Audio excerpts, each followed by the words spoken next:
Panama का तारीखी मुकदमा, फैसला कल आ रहा है।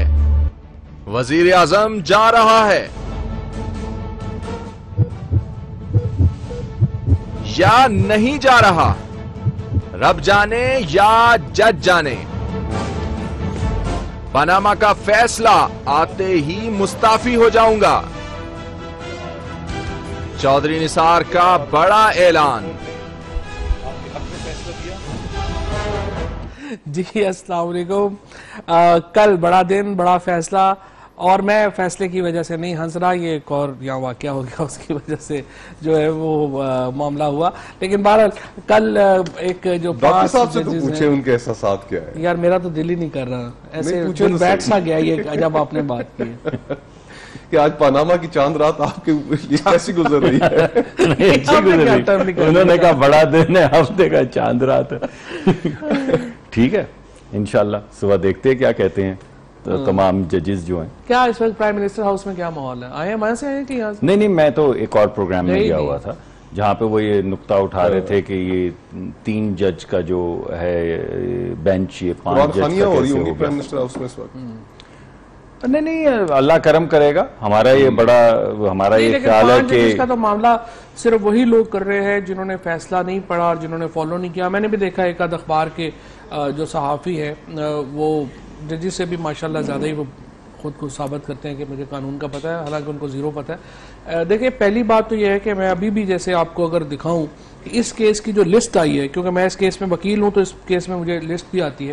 आपका शुरू से वो ख्याल था कि इंटरिम प्रोसीडिंग्स हैं ये, और मैंने आपको ये कहा था कि इसमें 2-3 वजूहात हैं जिसकी वजह से मैं समझता हूँ कि 5 ही में जाएगा। एक तो यह है कि ये अभी जैसे ये केस की मुझे जो फहरिस्त आज आई है, लिस्ट आई है कि आपने इसमें सुबह पेश होना है, उसमें जो केस टाइटल है वो है इमरान खान नियाजी वर्सेस नवाज शरीफ, और नीचे ये सीएम है जिसकी इम्प्लीमेंटेशन में आता है। आज जो लिस्ट आई है ये मेन केस की लिस्ट आई है। अच्छा, सो मेन केस तो ये सिविल मिसलेनियस चल रहा था, सिविल मिसलेनियस चल रहा था, और आप यहाँ पे। और दूसरा मैं थोड़ा सा ये भी, लेकिन ये बताएं चौधरी साहब कि सिर्फ हमारे नाजरीन के लिए भी और हमारे लिए भी कि ये तमाम जो पिछले दिनों 60-70 दिन जितने दिन भी ये मामला चलता रहा है और पेशियां हुई हैं और सवाल जवाब हुए हैं, इसके अंदर 2 जजेस तो शामिल नहीं थे, तो वो इनकॉर्पोरेट करेंगे ये तमाम प्रोसीडिंग्स की जो जेआईटी की रिपोर्ट भी है और सवाल जवाब भी जो हैं और प्रोसीडिंग्स भी, वो तमाम चीजें इनकॉर्पोरेट करके फैसला होगा। कैसे होगा ये फैसला? या वो उसके पर्दे के पीछे थे ऑलरेडी, साथ लेके चल रहे थे, और ये फिर 5 के 5 क्यों नहीं बना दिए गए ताकि उनको भी उनके सामने सवाल जवाब होते, उनके सामने प्रोसीडिंग्स आती, उनको भी पता चलता कि एतराजात उठाए जा रहे हैं, वो एतराजात माने जा रहे हैं या नहीं माने जा रहे। सही बात है। तो इसका क्या मामला है? इसका मैं आपको मामला ये बताऊं कि जो पोस्ट जेआईटी, जब जेआईटी की फाइनल रिपोर्ट पेश हो गई, उसके बाद वो रिपोर्ट तमाम जो जजेस हैं उनके साथ शेयर हुई होगी डेफिनेटली। जो एक प्रेसिडेंस मुझे लग रहा है कि वो जजेस को पूरी रिपोर्ट जो है वो गई होगी। अलबत्ता मुझे जो चीज़ मेरी तवक्को थी कि जब फाइनल रिपोर्ट पेश हो जाएगी तो उसके सामने अगर उसको आपने आर्गूमेंट्स करने हैं तो फिर 5 जज बैठेंगे। उस वक्त 2 जजेस जो हैं वो नहीं बैठे, और वो क्या वजूहात होंगी मुझे नहीं पता। उसमें इसको इस तरह से भी देखा जा सकता है। आखिरी पॉइंट सर मैं ये देना चाह रहा था कि आपको भी पता है, मुझे भी पता है, आपको भी पता है, सुप्रीम कोर्ट वाहिद कोर्ट है जो अपने फैसले की पाबंद नहीं है। सो वो दोनों जजेस भी अपना फैसला रिव्यू भी कर सकते हैं और वो फैसला जो है वो कर भी सकते हैं, और सुप्रीम कोर्ट नहीं होते। और मैंने आज यही बात जो है ना, अभी आने से पहले एक प्रोग्राम में था जिनने कहा कि वो फैसला कर चुके हैं, तो मैंने कहा नहीं, मेरे ख्याल में तो जेआईटी की तमाम जो प्रोसीडिंग्स हैं, जो सवाल जवाब हैं, जो एतराजात हैं, वो उसको मद्देनजर रख के सुबह फैसला करेंगे तमाम जज कि उनका फैसला क्या होता है। इस तरीके से भी देखा जा सकता है कि जो सुप्रीम कोर्ट के जो 2 जजेस थे, जो उन्होंने ऑलरेडी उनका माइंड क्लियर था, जो 3 जजेस थे उन्होंने डूबियस, उन्होंने कहा कि जो आपने डिफेंस लिया कतरी लेटर का ये वो, तो जो 2 जजेस थे उनके अंदर क्लैरिटी थी, उनके अंदर कोई डाउट नहीं। यही मेरा सवाल है ना, तो जेआईटी के बगैर भी इस नतीजे पे पहुंचे। हाँ, वो जेआईटी के बगैर भी उस नतीजे पे पहुंचे। मेरा फिर यही सवाल था मेरा, तो क्योंकि मेरे ख्याल में जो पिछले एंकर थे प्रोग्राम में जहां पे मैं आया हूं, वो ये कह रहे थे कि वो 2 फैसला कर चुके हैं, उनका फैसला जो है वो अब वो हो चुका है, इन 3 में से अब फैसला होगा, उनका फैसला ठहरेगा यही कि वजीर आजम जो है उनको बर्खास्त कर दिया जाए और ये 3 इजाफी फैसला करेंगे। जो मुझे अजीब सी बात लगी कि ये तमाम इजाफी कागजात, ये सवाल जवाब, इवन एतराजात जो हमने उठाए हैं, ये अगर 5 का बेंच अगर फैसला करने चला है तो फिर वो 5 का बेंच जो है वो हर मामले की जो तफसील है उसे आगाही होनी चाहिए। उनको कोर्ट के अंदर, जैसा आपने कहा, कम से कम आखिरी जो 3-4 दिन सवाल जवाब के थे उनको वहां पे होना चाहिए था ताकि वो भी सवाल जवाब के अंदर पार्टिसिपेट करते। रसूल साहब हमारे साथ हैं, बहुत अच्छा लिखते भी हैं, बैरिस्टर हैं और हमारे दोस्त भी हैं, वैसे हमारे कुछ ज्यादा हक में नहीं होते लेकिन हैं दोस्त हमारे, बड़े नौजवान बैरिस्टर हैं और बड़े कीनली उन्होंने इस मौजू के ऊपर तो बहुत लिखा है। और आज तो आप उनका वक्त जाया कर रहे हैं, वरना आप कभी इनसे अशार सुने तो वाह कमाल जी, खुश हो जाता है। आपको मालूम है हमारे ये शौक तो है मलिक साहब की बड़ी मेहरबानी है जी कि वो अच्छा साथ जो बहस जो हो रही है वो ये है कि जो एक तो बात तय है कि कंसेंसस है कि सुप्रीम कोर्ट जो है वो अपने फैसलों की पाबंद नहीं है और जजेस जो है वो फैसले अपने तब्दील भी कर सकते हैं, वो अपने फैसले के बाउंड नहीं है। अच्छा, अब जो प्रॉब्लम हमें जो इस वक्त जो प्रपोजिशन हमारे सामने है वो ये है कि JIT post JIT final report जो आर्गुमेंट्स हुए हैं, जो 2 जजेस आज शामिल हुए हैं, इनको उस वक्त शामिल होना चाहिए था ताकि वो उन आर्गुमेंट्स को भी अप्रिशिएट कर सकते। इस पे आपका क्या मौकफ है? जी फवाद साहब, मेरा इसमें मौकफ बहुत ही एहतराम के साथ मुसद्दिक मलिक साहब से थोड़ा सा मुख्तलिफ है। मेरा ख्याल है कि ये गैर जरूरी बात है कि वो उस रिपोर्ट की ऑब्जेक्शंस के अंदर शामिल होते, क्योंकि देखिए सबसे पहली बात मैं सिर्फ वाज़ेह करता चलूं कि मेरी ये स्टेटेड पोजीशन बड़े अरसे से रही है कि ये 5 मेंबर बेंच ने ही फाइनल फैसला सुनाना है और मेरे ख्याल में यही करेक्ट सवाए सलमान अकरम राजा के बाकी हर एक की यही स्टेटेड पोजीशन। नहीं, मैंने भी कोशिश की थी थोड़ा हिस्सा डालने की, लेकिन आपने क्योंकि मुझे कभी अहमियत नहीं दी तो मैं फिर इसमें सर वजाहत करूं कि अगर तो 5 मेंबर, देखिए जो 20 अप्रैल का फैसला था उसके अंदर जेआईटी और मजीद दस्तावेजात की पोजीशन सिर्फ 3 जज साहिबान ने कहा कि हमें मजीद दस्तावेजात चाहिए हतमी फैसला करने से पहले। बाकी 2 जज साहिबान ने अपना हतमी फैसला एग्जिस्टिंग दस्तावेजात पे 20 अप्रैल को सुना दिया था।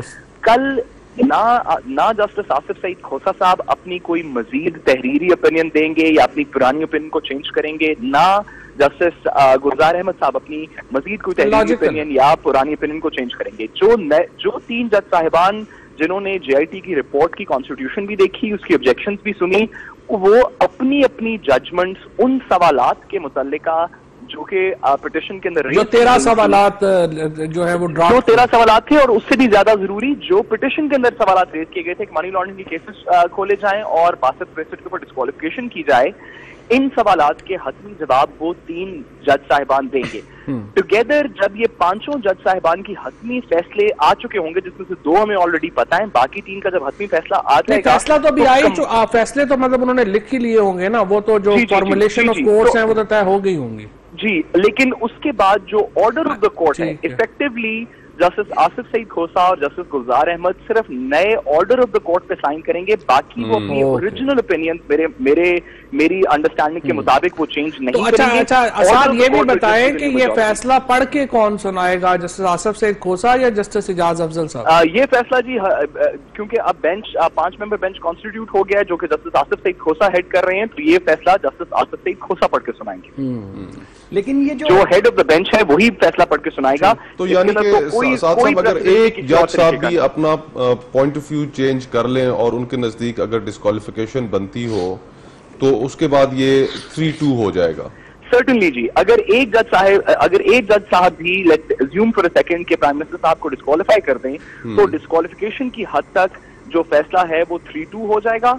और करेक्ट कॉन्स्टिट्यूशनल पोजीशन भी यही है कि जब तक 5 जज साहिबान इस सवाल का जवाब ना दें कि क्या डिस्क्वालिफिकेशन होनी चाहिए नहीं होनी चाहिए, उस वक्त ओरिजिनल बेंच ने तो अभी अपनी हतमी फैसला दिया ही नहीं था। तो ये फैसला कल सुबह 11:30 बजे ये मैं वो तहरीर ढूंढ रहा था और वो आपने कहीं अंग्रेजी में बेशुमार लोग पढ़ भी रहे हैं, that JIT shall submit the periodical reports every 2 weeks before a bench and etc. वो आपने पढ़ ली होगी।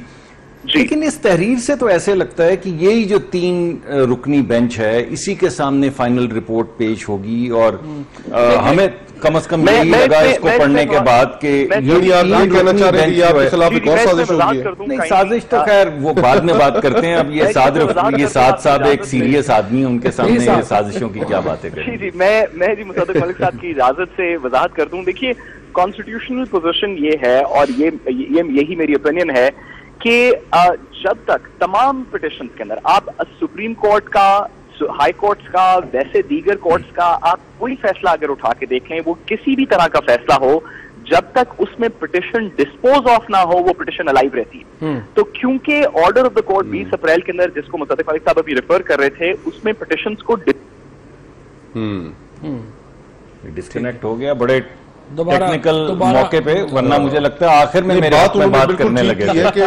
मुझे लगा ये फोन अगर डिस्कनेक्ट ना होता आखिर में मेरे हाथ में कुछ बात करनी नहीं थी और इसी स्ट्रेटजी के ऊपर के आखिर में कुछ हो जाएगा। सितारे जो हैं वो कुछ लग नहीं रहा कि हमारे साथ चल रहे हैं।